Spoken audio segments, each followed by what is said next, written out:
ওরে কুত্তা, কিভাবে আমার জন্য ফোন নিয়ে দাঁড়িয়ে আছে না? বেয়াদব, বেঈমান। এই দাঁড়া। আরে বাবা, আমি এই জায়গায় তোর জন্য দাঁড়ায় আছি আর তুই এমন ভাবে চলে যাচ্ছিস, না আমি কি তোর চোখে পড়ি না? করেছে তো, খুব ভালো করে করেছে, কিন্তু তোর মতো ভন্ডের সাথে আমি কোথাও যাবো না। আচ্ছা বাবা, আমি কি করলাম? তোর বাবা, বুঝতে পারছিস না কি করছিস, তাই না? হ্যাঁ, একদিন না যেতে যেতে তুই ফোন নেওয়ার জন্য ওয়েট করছিস। কি ভেবেছিস তোর ফোন আমি নেব?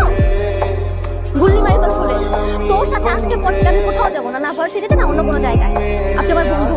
আরে গাধা নাকি, আমি একটু তোর জন্য আনতে যাবো কেন? অনেকটা পিছিয়ে জোর করে দিয়ে গেছে।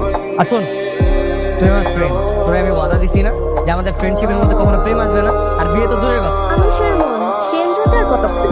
শোন, মানুষের মনের মতো না সাদমানের মনে তো সস্তা না, বুঝছো? যে যে কোনো সময় চেঞ্জ হয়ে যাবে। ওর বাইক ওর চেপে বস।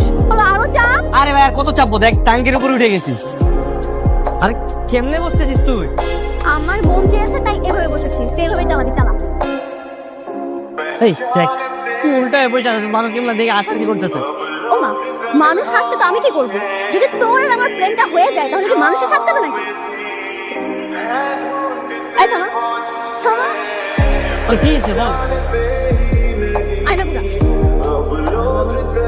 আয়না এমন ভাবে ঘুরাবি যেন আয়নাতে আমার ফেস না দেখা যায়। আয়না ঘুরা। আরে বাবা, তোর মাথা কি সমস্যা আছে? এমনি পিছনে উল্টায় বসছিস, তোর কি আয়নাতে দেখা যায়? আমি তোকে এত কথা বলতে বলিনি তো, আমি তোকে বলছি আয়না ঘুরাতে, আয়না ঘুরাবি। ঘুরা। থ্যাঙ্কস।